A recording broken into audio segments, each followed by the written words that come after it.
In this episode of the Motor City Hypnotist podcast, we're going to talk about autism, what it is. I can give you a little bit of information on why it happens sometimes, but we'll get into the details of it and some options or some treatments that you can seek to address this if you're autistic or if somebody in your family might be autistic.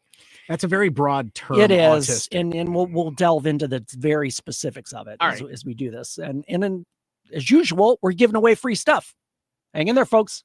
We'll be right back. This sounds like something for the authorities in Detroit. Well, joke's on you. I'm living to 102 and then dying, like the city of Detroit. Guys like this antique over here out of Detroit. Spawned in the hellfires of Motown. Take him to Detroit. No, not Detroit. No, please. Anything but that. No. Stationed in Drambuie. It's worse than Detroit. We did not have, as a unit, the confidence that we felt like we needed to beat Detroit. Let's go to Detroit. Now you're talking, brother. I don't think so. He plays for Detroit now. Do they have many farms in Detroit? Detroit. It's in Michigan. I go to school. I know where Detroit is. Get ready for the Motor City Hypnotist, David R. Wright, originating from the suburbs of Detroit, Michigan. He has hypnotized thousands of people from all over the United States. David R. Wright has been featured on news outlets all across the country and is the clinical director of an outpatient mental health and hypnosis clinic located just south of Detroit, where he helps people daily using the power of hypnosis.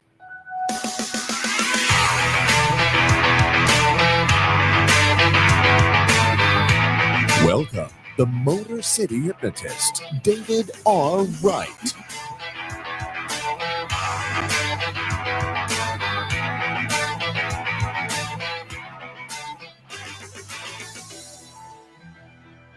What is going on, my friends? This is David Wright, the Motor City Hypnotist. We're back with another episode of the Motor City Hypnotist podcast. Oh boy, here we are. Here we are. That is Matt Fox, the other voice you hear. That it is. We're hanging out on this great Monday evening in the palatial Podcast Your Voice Southfield Studios. Welcome back. Welcome back to you, Matt. Hanging out, doing a podcast, and Thank you very much. Thank you. I did notice, and I'm sure you've noticed, it's getting light later. Yeah, but which is great. Daylight savings takes place this coming weekend. Yes. So it's gonna start getting darker earlier. No, later. Later. Because it's gonna stay dark in the morning later. Yeah. But I don't care. I just want to. It's nice to drive. You just want to go golfing. I do. That's exactly right. In fact, this weekend it was like 50 degrees one day, and I'm like, oh, should we try it? And it was super windy, and I'm like, yeah, we. You hit your ball, it hits the ground, it's gonna shatter anyways. Yeah. I mean, the ground will shatter. Yeah. I don't know. My ball could shatter. Who knows? It's crazy. Not wrong. I don't know. It's crazy. So let me tell you, folks, where you can find me. My website is motorcityhypnotist.com. Check it out. All kinds of good stuff there, including information on how to book a show. Again, we're right in the midst, or we're close to being in the midst of prom grad season. So if you're looking for a show, now's the time, because dates are filling up quick. I just had an inquiry today and had to deny it because I was already booked for the date they needed. Wow. So it's hopefully, I mean, I do have dates open, but they're few and far between now. So get it while it's hot. Get it while you can get it, because it's filling up quick. My social media, Facebook and YouTube, are both Motor City Hypnotist, and my Snapchat, Instagram, and TikTok are all Motor City Hypno, HYPNO. Huh. And as we've done every episode, going back to number 1, free hypnosis guide. Just text the word hypnosis to 313-800-8510. Sure. You'll get a text message within about 3 to 4 minutes. I timed it out. I tested it myself just to see how long it would take. So a few minutes, you'll have a text message pop up, and it'll say something to the effect of, thanks for having me. Had a great show. It's typically, I would do this, put the phone number out after a show, like a stage show, but it applies to the podcast too, because you're listening to a show. So you can leave a review for this as well.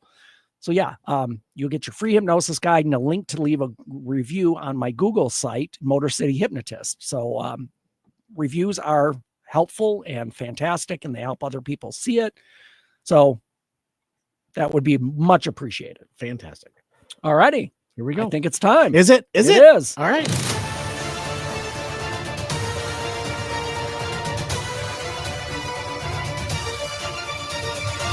That's how winning is done. Alrighty, so this story comes from New York. Okay. A huge donation from Mackenzie Scott is uplifting a unique organization in New York so that they can transform the lives of even more people who are struggling with mental health issues. Wow, okay. The former wife of Amazon.com founder Jeff Bezos delivered a grant of $12 million to the Fountain House as part of their pledge to give away most of their wealth following a divorce in 2019 after 25 years. My goodness. The donation will allow the Fountain House to expand its impact at a time when mental health is an urgent concern, building on its philosophy that a psychiatric diagnosis is not remotely the sum total of who a patient can be. By not focusing solely on illness, they are able to profoundly improve a patient's range of activities, social interactions, and quality of life. In the late 1940s, psychiatric patients at Rockland State Hospital in Orangeburg, New York, established a self-help club to provide mutual support. That's great. Upon release from Rockland, they sought the same kind of support system, so club members decided to establish a new group on the outside. Okay. Wow, there's a lot involved on this. Yeah, man. absolutely. That's great. They called their club We Are Not Alone, or WANA. The steps of the New York Public Library in New York City served as WANA's first public meeting place. But in 1948, philanthropic women, together with the National Council for Jewish Women, donated funds for the purchase of a permanent home. Jeez. They chose a red brick building on West 47th Street in New York City, located in what's known today as Hell's Kitchen. 1948? Is that when that happened? All right. The building was christened Fountain House, owing to the fountain in its courtyard. While Fountain House provided a welcome meeting place for many ex-patients, it began eventually to lose focus until 1955, when it hired its first mental health professionals, along with John Beard as executive director, leading to a powerful intersection of psychiatric philosophies.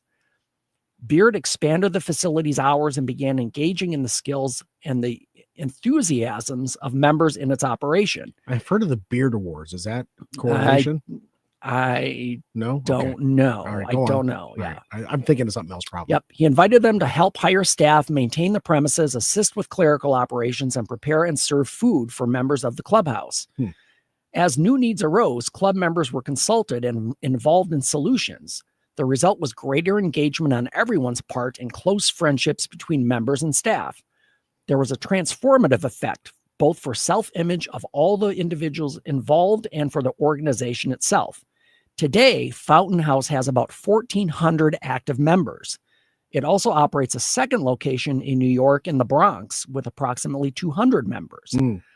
Fountain House and its philosophy have also served as a model for the modern clubhouse movement, with over 300 such facilities now operating around the world.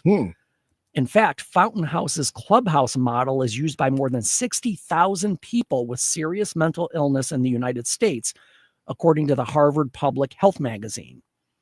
The current chairman of the board, William Hilburn, was surprised and delighted by the $12 million gift from Miss Scott. We are thrilled to be recognized by Mackenzie Scott and have her as a part of the network of foundations and individuals that recognize the urgent need to change how we support those most impacted by serious mental illness in Fountain House's life-changing work. So Mackenzie Scott used to be married to Jeff Bezos. She divorced in 2019. She's putting that settlement to work in a great way. Yeah, and she said, according to the article, she said she was going to give away her money. She was going to use it for a good cause, and here it is. Good for her. So it's great to see people with wealth giving back. Yes, because not everyone does. Yeah, they'll never spend it in their lifetime. No, anyways. Exactly, and that's kind of the whole point. And to for something like this, which is a great program, I've heard about these.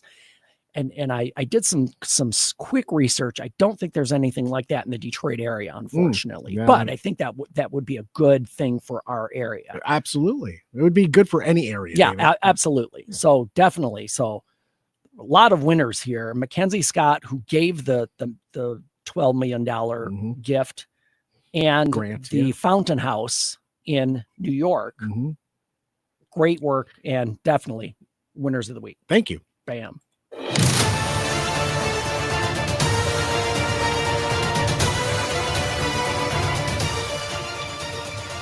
That's how winning is done. You said the Dr. Beard. Yeah. Bring it, and I said, is that a thing of the Beard Awards? And it actually is. Okay.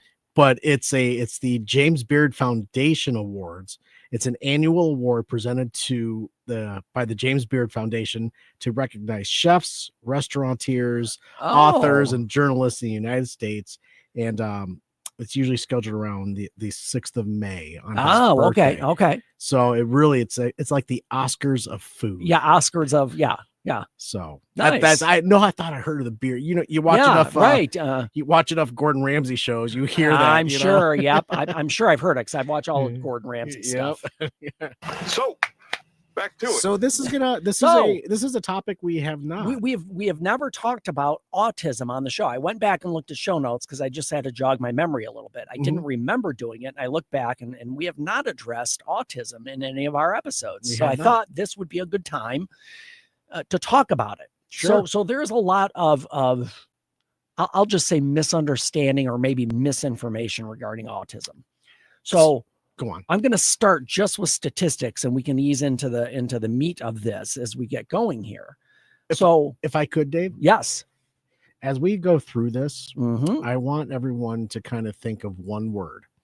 As someone who has someone in their family with autism or what have you, I want them to think of the word patience. Yes.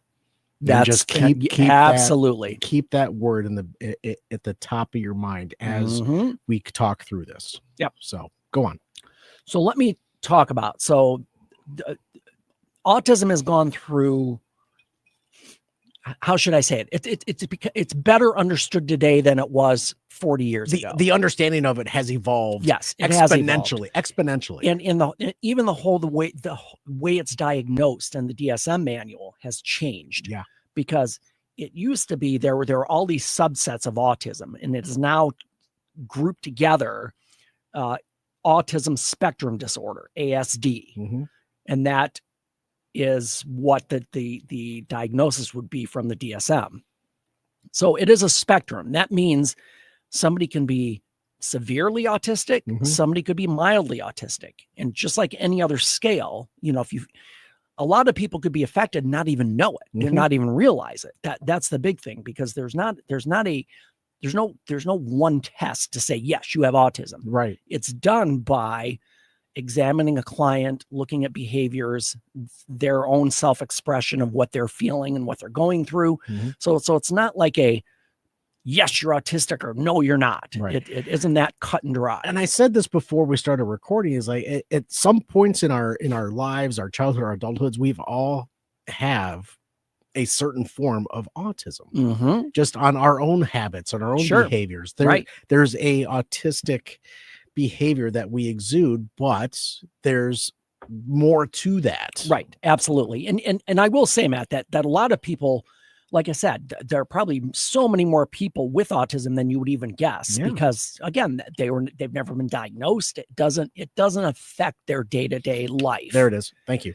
Like, it doesn't prevent them from doing things, but the struggle is still there. The dealing with issues is still there. Feelings. Yep. Feelings, belongings, emotions. Yep. Yep. So right now, as of today, about 1 in 36 children have been identified with autism spectrum disorder, according to estimates from the CDC. 1 in 36. 1 in 36. Wow. ASD is reported to occur in all racial, ethnic, and socioeconomic groups. So there's no matter. variation as far as populations go. This is something that I kind of knew, but this kind of jogged my memory. Autism is nearly 4 times more common among boys than girls. That's okay. about 1 in 6, 17% children aged 3 to 17 years were diagnosed with a developmental disability as reported by parents during a study period from 2009 to 2017.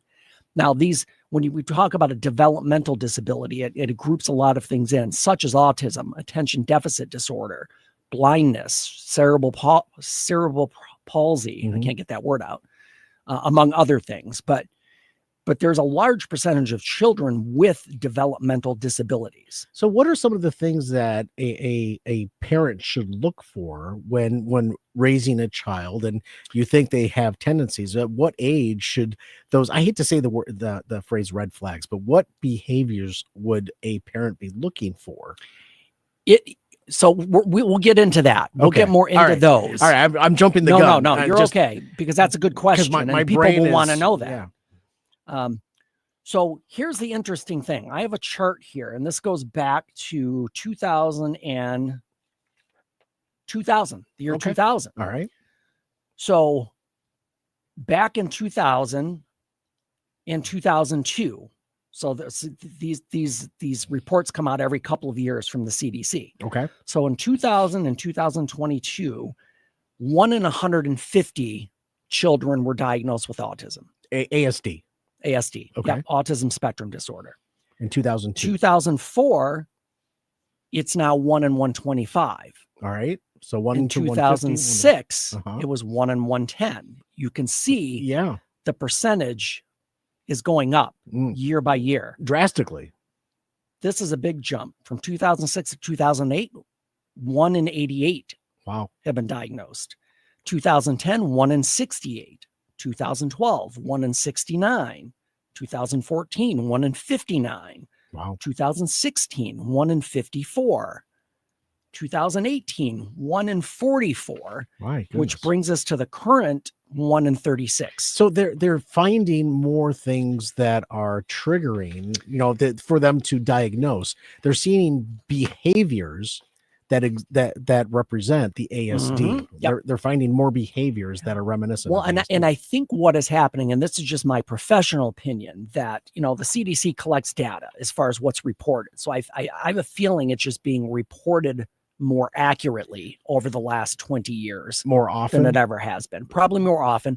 And the other thing is that more people are seeking mental health care now than they ever have. So these things are going to be, it's, I'm not going to say it skews the data or the statistics, but because we're so aware of it, it's going to be more diagnosed at this rate in the next 10, 12 years. Well, if in the point that I'm bringing on this, in the next 20 years, is it going to be 1 in 10? It's going to be 1 in 5.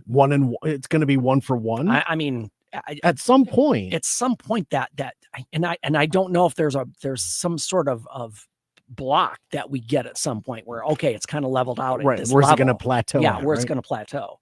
But that just these statistics alone are kind of, because that means, okay, let's say it's 1 in 36. Somebody who has a child with autism, or somebody who has autism. You might not know it, but you do. Yeah. Even though you're not aware of it. So let's get away from the statistics, because we know it's a serious mental illness, and a lot of people are suffering with this into adulthood. You said serious. It's more common. It's more common in today's age. I don't want to say it's a serious thing. People need help, and they're seeking mental help. And it is a area of understanding that we are still learning about.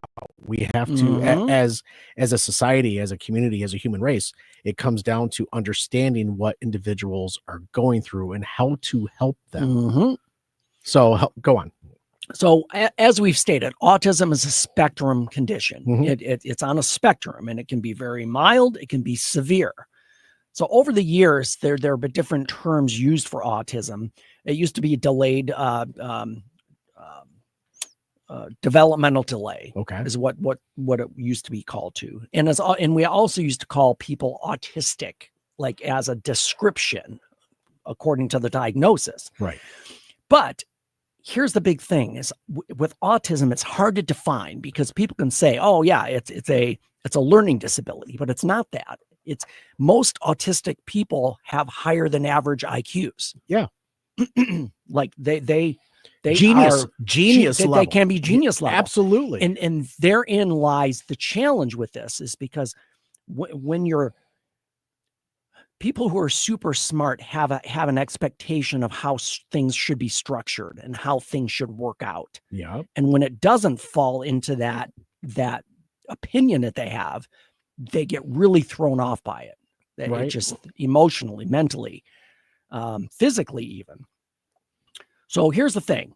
No two autistic people are the same. It can manifest in different ways depending on your personality. Mm-hmm.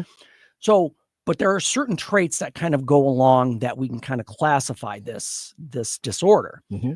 One is difficulty recognizing or understanding other people's feelings and expressing your own. Repeat that. Autistic people have difficulty recognizing or understanding other people's feelings and expressing their own. Agreed. So they don't tune into emotions. That they don't quite understand why somebody might be upset or sad or angry. The word that's coming to my mind is empathic. So yes, and it's not that they don't. It's not that they don't. How do I put this? It's not that they dislike people or wish ill of them. No. Or that they don't want to have empathy. It's just not a natural thing. Mm-hmm. It just doesn't work for them that way. Could that be learned? Empathy, can that be learned over time? I mean, it can be. It can be. You can be aware of it, but that it's hard to describe it because if you have empathy, you just feel for people. You do. Mm-hmm.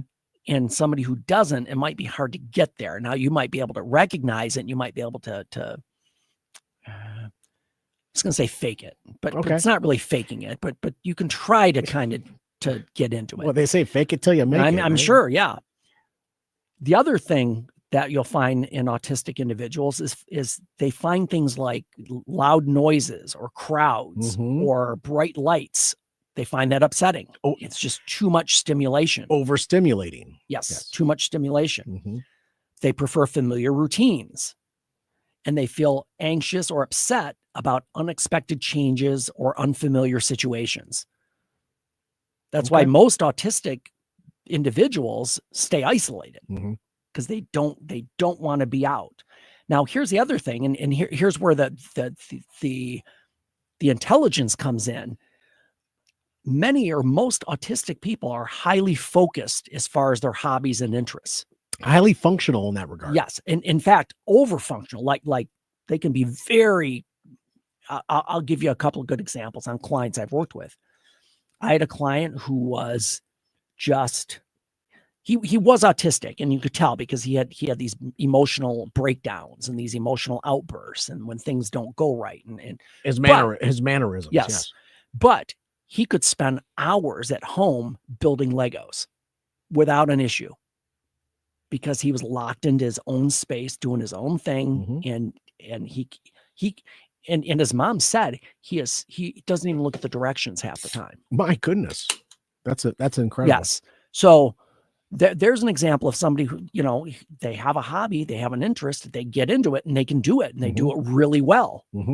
But these interests don't pertain to other people or crowds or noises or being out in public. Sure.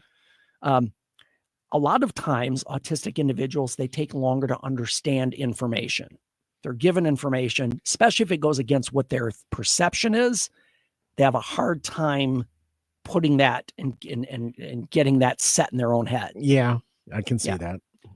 So there are other challenges.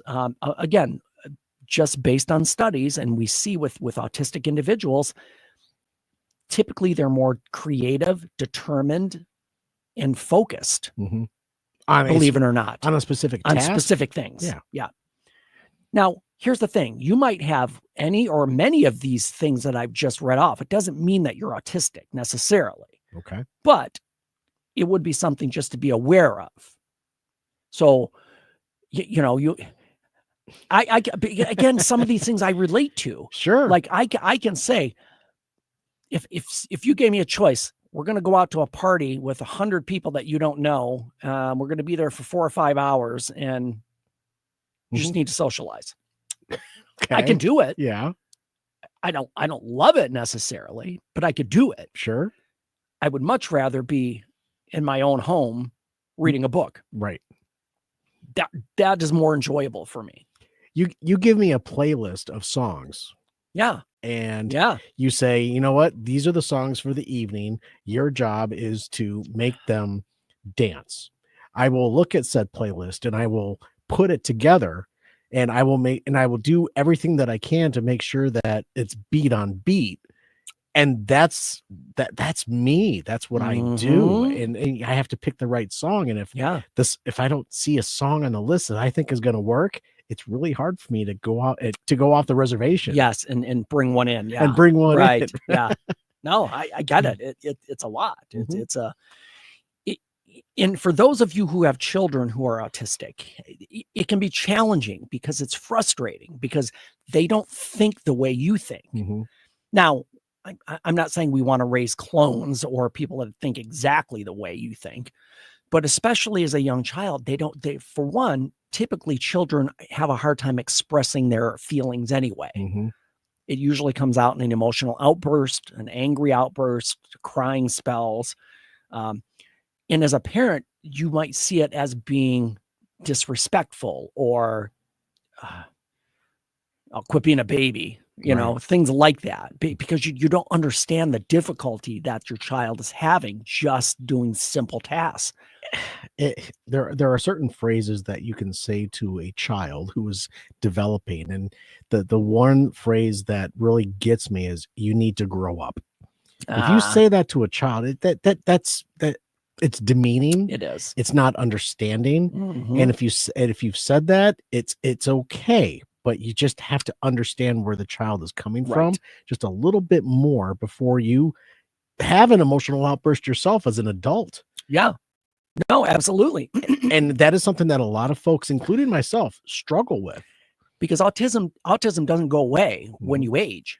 It's not something that can just vanish. Now, we're going to get into some strategies on how to deal with it if you're autistic, or if you maybe have a son or daughter or a friend or a spouse or whoever that is autistic. We are going to get into some things on ways that you can help or ways that you can understand more, because again, autism is difficult. It's really difficult, especially if you're a parent with a kid who has autism. Yeah, it is very frustrating. And I got to go back to that word I said earlier, Dave. It's the word patience. Yep. And you have to have patience with yourself and patience with the child or the person that you're working with, or who you have, your child, whoever it is. Patience. Go on. And it is, and that's a good way to look at it, because parents get frustrated because they see a child who is not reacting the way they think they should be reacting as a parent. Just not more behavior wise too. Yeah. They're not behaving a specific way. And you, as a parent, sometimes you're, God, I just want to, I'm trying not to. Yeah, I want to beat your ass. You're trying not to have that overreaction, and it's and as a parent, you have the frustration because something's not right. Like if your kid's having a breakdown, yes, it makes you frustrated, and often when we get frustrated, we act out in anger or yell or lose our temper, and that just it doesn't help. It's not helpful. No, it's not helpful. So here's what we're going to do, folks. We're going to come back with autism and mental health part 2, because I'm going to give you some specifics as far as really some of the connected mental health issues you're going to have when you're autistic. And if you have a family member or child, some resources or some actionable steps that you can take to kind of help with that. If I can be honest, yes. I'm feeling a part 3 and or 4, because this is a very specific topic. And it is a very important topic. And I'm very surprised that we've never talked about I know that. And I thought the same thing, Matt, because I was going through my show notes earlier and I was like, we've never done autism. I went through the whole, I mean, we're up to episode 294 today. Wow, that's fantastic. Yeah. Congratulations. Yeah. Well, thank you. But so I mean, I went back 293 episodes looking back in my archives, and like we've never talked about we may have autism. scratched a few surfaces with Maybe. behaviors, but Right. we never really dove into the actual topic of. Yep. So that's why I'm feeling parts 3 and 4 potentially coming on. Very well because could be. There's a lot of discussion, and I'm very happy that you have brought this topic Yep, up. absolutely. Alrighty, before we take off, those of you on Facebook Live, stick around. We're going to do another episode. Those of you on audio, skip ahead one episode, or if it's not there, it will be there on Tuesday or Thursday. Before we go, somebody needs a home. Who's that?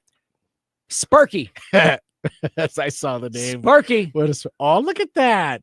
He's a doodle. No. What is he? He's a Shih Tzu. A Shih Tzu. Shih Tzu.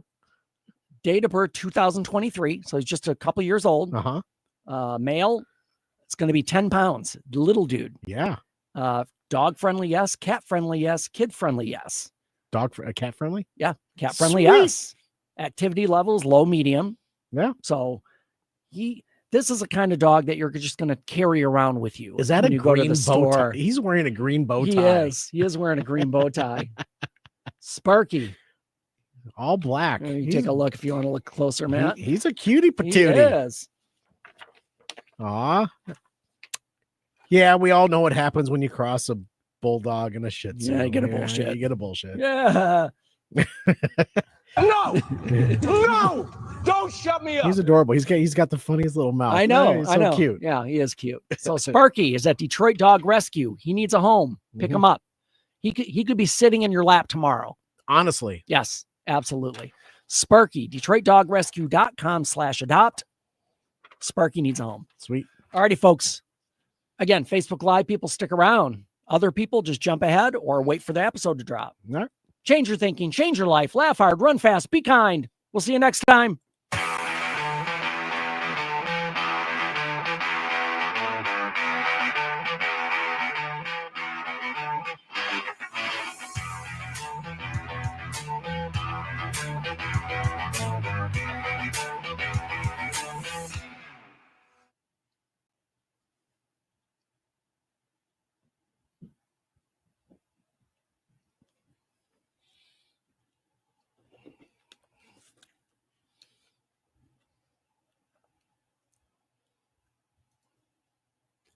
In this episode of the Motor City Hypnotist podcast, we are back with part 2 of autism and mental health.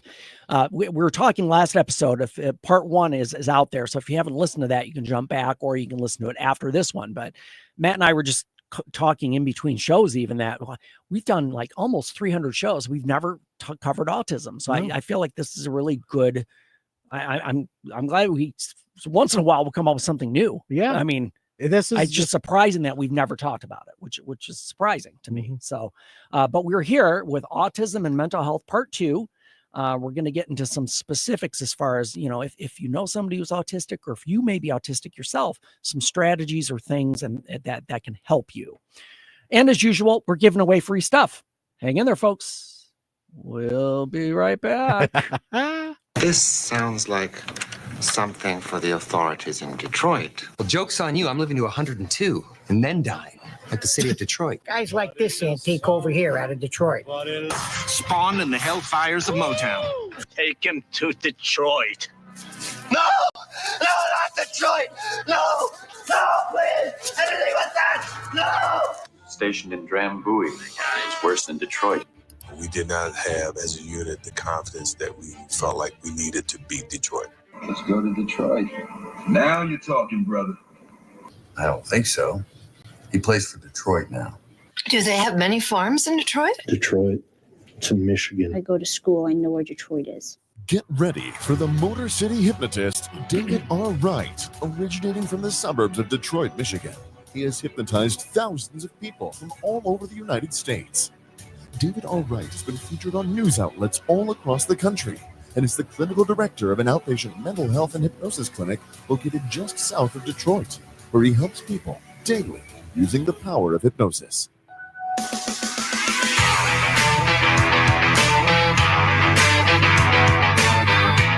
Welcome, the Motor City Hypnotist, David R. Wright.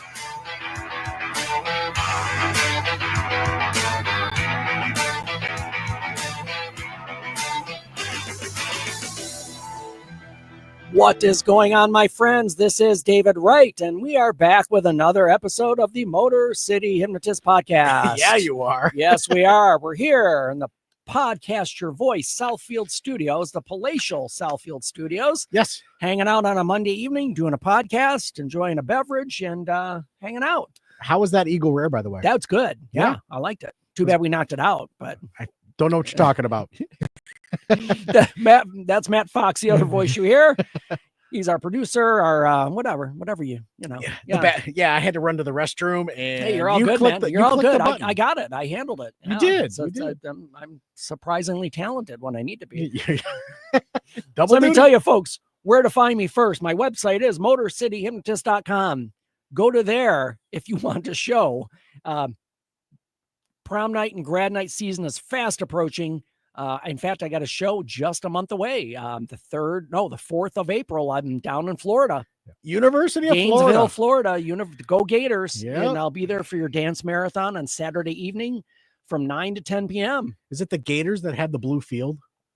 I believe so. Okay. Yes. I can't say that for sure, but I'm going to guess yes. All right. Yeah. Because it's orange and blue. I've only been in the basketball arena. Oh, okay. Yeah. Okay. It's orange and blue are their colors, right? Yes. All right. Yes. Yeah. Yeah. So yes, the website is where you can get a quote within minutes and even sign a contract within minutes. It's all automated. If you want to talk to somebody, you can definitely give us a call. But again, book now because again, we don't have many spaces left. I just had an inquiry today that I had to turn down because I was already booked. But there are dates open. So just get with me ASAP because again, that prom and grad season are fast approaching. Yeah, they are. My social media links, Facebook and YouTube are both Motor City Hypnotist. And on Snapchat, Instagram, and TikTok, Motor City Hypno, HYPNO. Yes.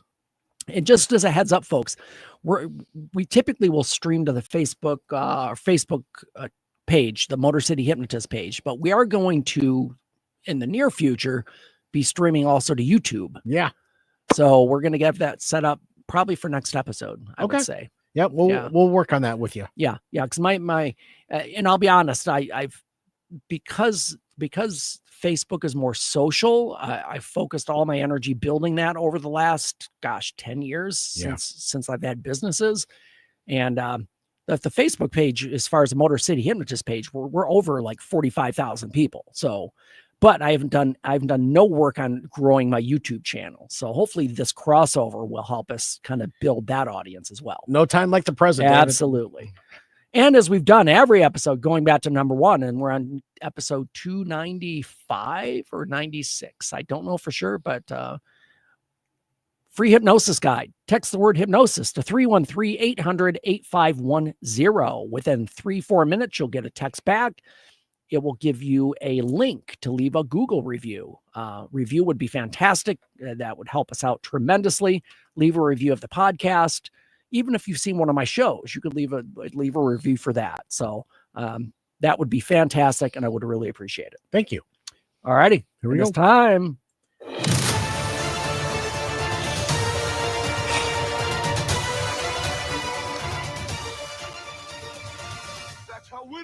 I'm ready for my close-up, Mr. DeVille. There you are.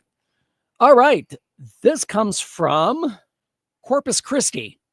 Okay. From Corpus Christi comes the story of a commercial mariner who developed a passion for saving lives, cold, imperiled, and scaly lives. Okay. It started back in 2018 when Captain Brandon Upton was out in the Gulf waters during a particularly chilly afternoon, and he saw a dark shadow floating nearby. Okay. The owner and operator of Seatow, a boating assistance company, Upton thought he had seen everything on the Gulf of Mexico could conjure, but soon he saw more dark shapes and then even more. Dark shapes? Yes. Okay. He realized to his shock that they were all sea turtles. I didn't touch them because I know that they're an endangered species and protected, Upton told the DODO. Good. On my way in, I saw more and more sea turtles, and I was very confused. In all my years on the water, I've never seen anything like this. Rather than take any actions himself, Upton did the right thing and contacted the relevant animal authorities, in this case, the ecologist at San Padre Island National Seashore, who explained the turtles had been cold stunned. Cold stunned. Stunned. Because of the temperature of the water? Yes. All right. Yes. I'm just curious. He pulls up and he goes, "Hey, Mr. Turtle." And the turtle looks back and goes, "Mr. Turtle's my father. Name's Crush." Dude. No! Don't shut me up! But cold stunned? Yes. All right. Cold stunning is a normal phenomenon in which the cold-blooded turtles fall into a comatose state if the seawater temperatures fall below 56 degrees Fahrenheit. I did not know that. I didn't either. Their heart rate and metabolism plummets, and they float incapable of moving. This puts them at risk for boat strikes, drowning, and even land predators if the tide and surf should take them onto the beach. Sure. Every winter since then, Upton has remained vigilant for potential cold stunning events. Mm-hmm. If the water temperatures start to fall too low, Upton will bring an airboat to tow alongside him, into which he will toss any and all sea turtles he finds. While sea turtle rescue typically requires special training, we started in an emergency situation, Upton said. We picked up 2 or 3 boatloads of floating turtles that very first day. Wow. San Padre Island workers receive these cold stunned animals and place them in a rehab center where their bodies are gradually warmed up to the temperatures needed to restart their systems. Mm-hmm. And then they're released back into the wild. My goodness. Upton described his 7 years of pro bono help as only natural, since he carries around a lot of specialized equipment that makes rescuing turtles easy, and he is a proud part of the close-knit boating community. He's an animal lover to boot, and whether it's taking a spider outside or helping cold-stunned turtles, he considers them all like a second family. They're God's creatures, David. Absolutely. But yeah, he said hundreds of these turtles just floating in the water because they were stunned. My goodness. They were all comatose. I'll show you a quick picture of his boat with the turtles on it. My gosh, look at all those. Yeah. Wow. Cold stunned turtles. I have never heard of such a thing. Neither have So I. now, I have a turtle at home, don't you, Matt? Okay, I've known you for a number of Yes. years. I never knew you had a pet turtle. Really? Yes. Okay, so long story short, and it's a very long story, and I'll make it a 20-second story. Okay.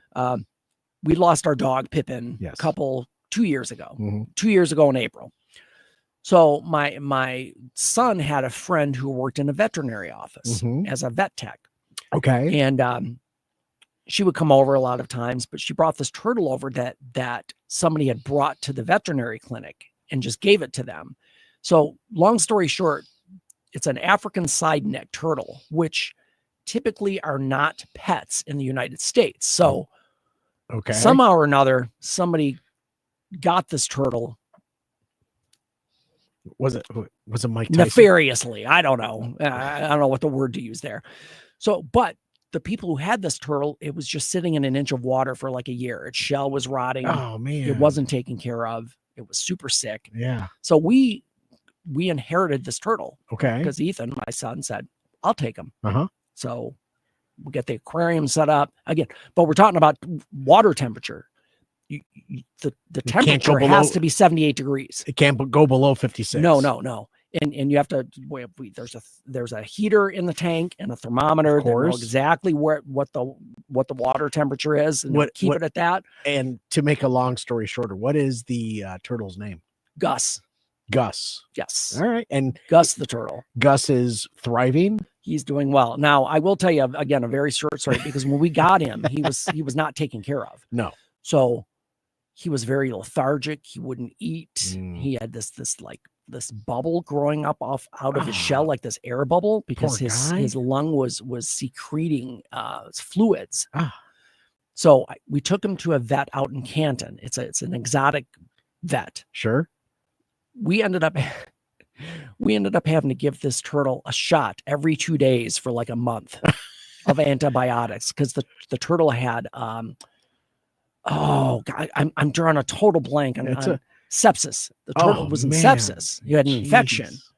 So we had to take him out of the tank every couple of days, pull his little arm out, and this turtle is strong because you have to like hold these little fingernails and pull his arm out.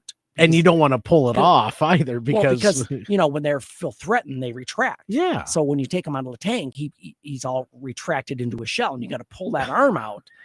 So we did this for like a good 2-3 weeks. My goodness. And turtle's fine now. He's doing fantastic. He's thriving. He gets shrimp every couple of days. Good for him. Some lettuce and whatever. So anyway, I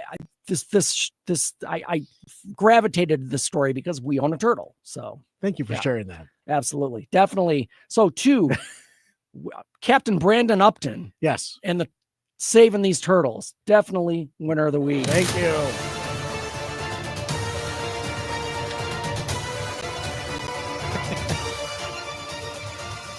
How winning is done. I'm surprised you did. That was kind of a long story, even though I said it would be short. Right. So back to it. And we'll get right into it because this is a topic that people are joining the show to listen to. Absolutely. So let's get into part They might 2. want to hear about turtles. Who knows? Well, I wouldn't put that past someone listening. Right. So we're talking about autism. And in the first episode, we covered really kind of what autism is, kind of the statistics on it, and the fact that it's been growing as far as occurrences over the last 20 years. But I believe that's just due to better reporting and better diagnoses. Better technology? Maybe. Understanding? Or more awareness as well. Thank you. Awareness is a much better word. Much better word.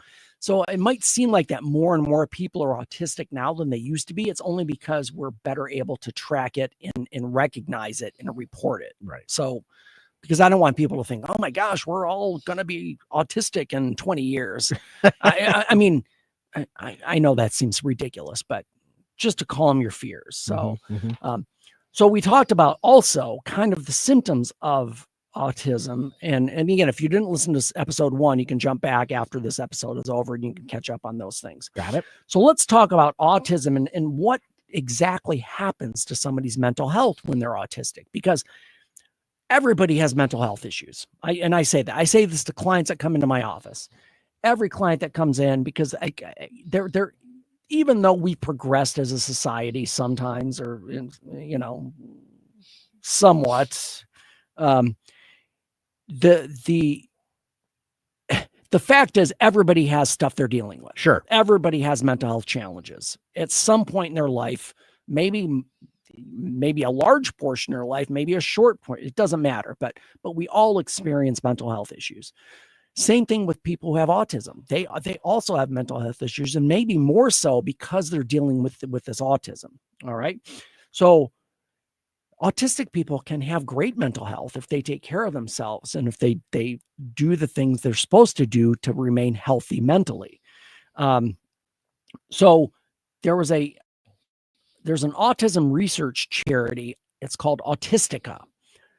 And they said 7 out of 10, according to studies done by them, 7 out of 10 autistic people have additional mental health issues such as anxiety, depression, ADHD, and OCD. OCD is one of the big ones with autism. Okay. Because OCD plays into this structure that everything has got to be right the way I need it to be. As I straighten everything in front of me. Yes. It's and if it's not in order, I can't function. Right. So definitely I see a lot of OCD with autistic individuals. So there's not a ton. Here's the thing. There's not a ton of research, ongoing research, as far as autism and how people are functioning. So here's the issue that a lot of people have mental health wise. If you're autistic, you probably are going to struggle to kind of find your own place or to make sense of the world and what's happening. And that can lead to feelings of depression or anxiety. It's like things aren't the way you want them to be. So that just kind of lends itself to feeling bad or feeling anxious about just the world in general. The other thing that will happen is they often will avoid or they'll delay getting mental health help because a lot of people who are autistic don't know that they're autistic. But okay, go on. I'm just having a thought. They might feel like they're just very particular, or they're very anal, or they're very OCD. That they might have this awareness that, yeah, they like things in a specific way, but they've never considered that it could be autism. Mm-hmm. So that is something that a lot of people run into. Again, a lot of discrimination and a stigma attached even to the word autism, because people hear it and they think developmentally disabled, which it is. It is a form of developmental disability. And I won't, even though the R word was used a lot back in the day. In fact, it used to be part of the DSM. Right.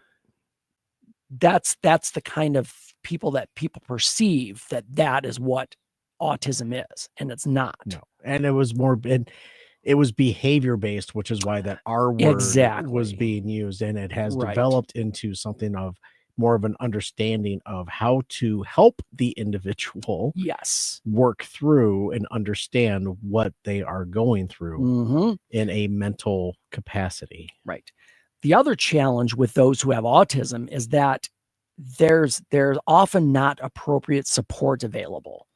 And it wasn't really prevalent way back in the day. And now the resources that are out there are incredible. There are, and it's finding them that becomes a challenge.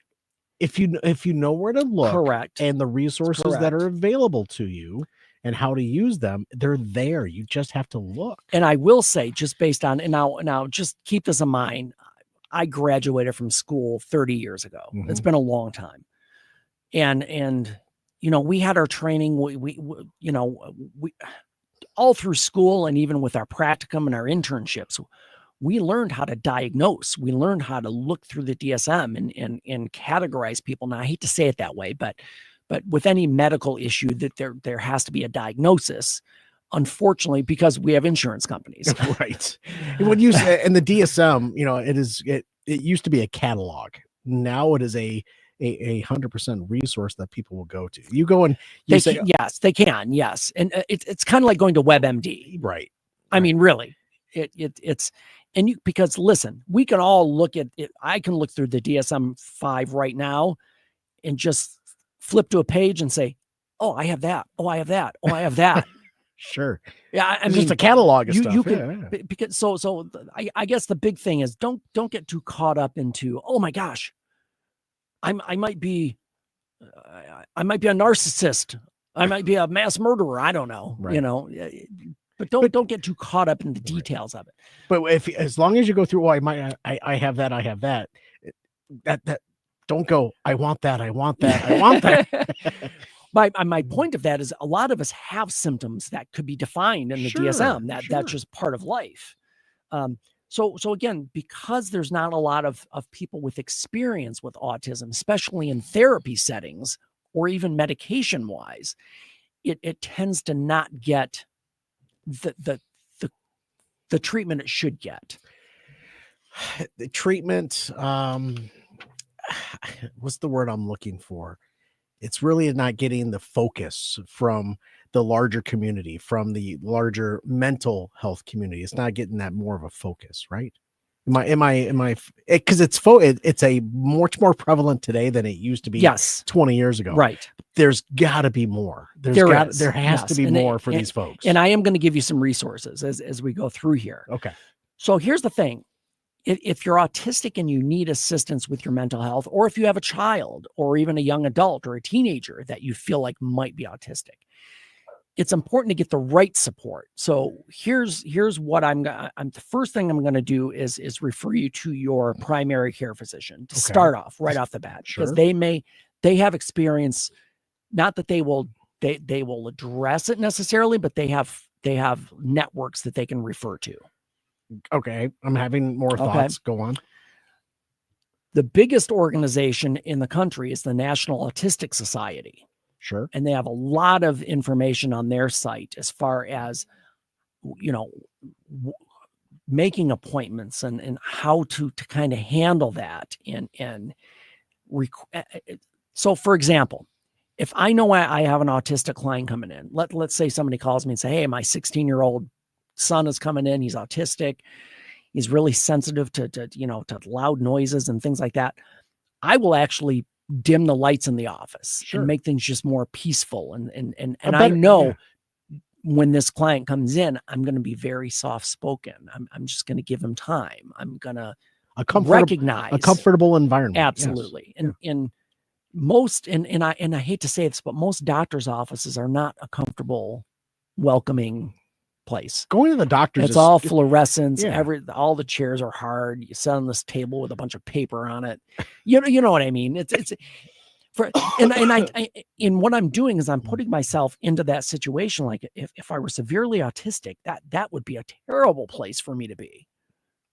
So the other thing, again, go to the National Autistic Society. You can do that online. You can do that in your comfort of your own home, and they have a lot of resources. So let me go back to the question I asked you in the first episode. Yes. At what age should you be looking for the behaviors? You can start seeing signs or symptoms of autism probably starting around the age of 3 to 4. Okay. Now, again, everybody's different. That can vary a little bit one way or another. But what are the behaviors that you might be looking for? If you have a child and you're concerned, behaviors such as emotional breakdowns, okay, having fits of anger, breaking things, not functioning well with other kids in social settings, okay, avoidance of things like school, like going to the doctor, like just this visceral reaction that they don't want to do something. Okay, so you have a child going into kindergarten and every day they have that mental breakdown because they don't want to be separated from mom or dad. Correct. And it's an ongoing thing. You know, most kids, first couple of times, then it becomes a pattern and they're like, oh, okay, this is what I'm supposed to do. But if it's a continuous thing for weeks. Yes. Okay. Right. Yeah. And also just as far as just the interacting and again, I've dealt with smaller children with autism, and it's not. I don't want this to sound bad, but it's not like I look at them and be like, "Oh boy, they're really screwed up." You don't see that because in a social setting, one-on-one, if the environment's right, they can be just like anyone else. They can express themselves. They can talk. They can understand things. Again, most people with autism have high IQs. Oh, they're super smart, genius level. Yes, there are folks that I know that are in my life, and they are a genius when it comes to certain things, and that's what you focus on, and that's what helps them to develop that much better. Right? Is that you really try, and I'm working on this myself. You try to dive in to understand their passion. So I've already said the word patience in the last couple of episodes. Yep. Now you have to understand what their passion is. Yes. And that's going to help you as an individual help somebody and work with somebody that is autistic. In just understanding, if you're a parent or a sibling or a friend or whatever, if or maybe you yourself are suffering with these symptoms of autism, it doesn't have to be this confrontational battle. It's just understanding that, listen, my kid's freaking out because he doesn't feel comfortable. He doesn't, there's not the structure here that he needs to feel safe. As a parent, you should be 100% able to advocate for your child. And if you don't understand how to advocate, you don't understand the resources and what they need, what that child needs. So as a parent, you need to be able to advocate for your child appropriately and get them what they need. Absolutely. So back to the National Autistic Society. Thank you. They have a directory that you can search to find therapists. One, either they specialize in working with autistic individuals, or the therapist may be autistic themselves. Who better? Yeah, exactly. And that's, so the structure of these sessions might not be a typical therapy session, but because both people are on the spectrum, there's some commonality there. There's a connection to be made. And that really is the main thing. That levels the playing field for everybody involved. Yep. Yes. Now, the other thing that would happen a lot of times with these side things, being autistic, you might have increased anxiety, OCD, depression, because you feel like something's not right. You feel like you don't fit in. You feel like something's wrong with you. But are you? My thought goes to how do you know if you're there if you are autistic? You just know that things aren't right, and it takes a brave person to admit those items, correct, admit those things. And as a child, you probably won't be able to do that. You won't be able to verbalize it. And that's where the parents and advocacy comes in. Correct. Yep. Absolutely. So with these additional, again, these other mental health issues that could come into play, again, we have options as far, even medication could help. Sure. Absolutely. Specifically, especially somebody who's super OCD or depressed or anxious. Definitely. And again, it's not my first choice, but it is a tool that we can use to help. Sure. To be able to function better. Here's the other thing too, is that it's with the National Autistic Society. There's another one. They have it's called the Guidebook for Autistic Adults. Okay. I would recommend going right to their website and just taking a look at that. Okay. That will give you a ton of insight and information that can help you or a loved one who is suffering with autism to be able to function better. That is the big thing. Okay. And the site Autistica also gives tips for managing your mental health if you have autism. Is that autistic with an A on the end? It is. Okay. Autistic A, Autistica. Okay. And it also has a free app, which is called Molehill Mountain, that can help people manage and understand their anxiety. Is that .com, autistica.com or autistica.org? That's a good question. Try it out. I'm sure it's not net, but I'm sure it's either org or com. Let me see if it's written out in full. They don't give the whole link. They just say Autistica. Okay. Well, if you're doing research, there you go. Try either one. I'm sure I'm sure either one will work. Yes. And or if nothing else, just go to the National Autistic Society. And a link will be there. Yeah. That is the big one. And the link will be in the show notes. Okay. All right. That honestly, that covers autism. I know there's probably a lot of questions. So here's what we'll do. If you have questions about this, or you feel like we want to go deeper into this, shoot me a message, because maybe there's specific areas that you want to hear about that maybe we didn't cover. This was kind of a broad brush overview, but it gives people a better understanding that sometimes people aren't just being assholes. Sometimes they just don't know how to handle and social interaction. Sure. And there are reasons for that most of the time, other than being, He have a brain like a chicken. No, that's not nice, but so some of the questions that I have would be, is autism genetic? No, I mean, there's no link to genetics and autism. Okay. Just like with developmental disabilities. Typically, there's not everybody's brain is different. There's not a necessarily a hereditary thing attached to that. Now, a lot of times with developmental delays, there could have been a problem pregnancy or something happening during childbirth. Okay. Some external factors that came into play. Sure. But oftentimes it can just and it's this terrible answer, but sometimes it's just random. Yeah. Sometimes you just get it, just like any other disease. Yeah, okay. Thank you for that. So yeah. So I'm sure there are a lot more questions. And again, like Dave said, if you have a question or if there's an area of autism that you would like to learn more about, please ask the question. Absolutely. Yeah. Just throw it on the Facebook, Motor City Hypnotist Facebook page. You can shoot me an email, go to the website, either way. But yeah, if you have questions or any other things that you'd like to contribute, please feel free. What I would like to do, and I'll throw this out there so I can kind of be accountable to myself as well. Thank you. To get somebody on who deals specifically with autism, like that's their specialty. Okay.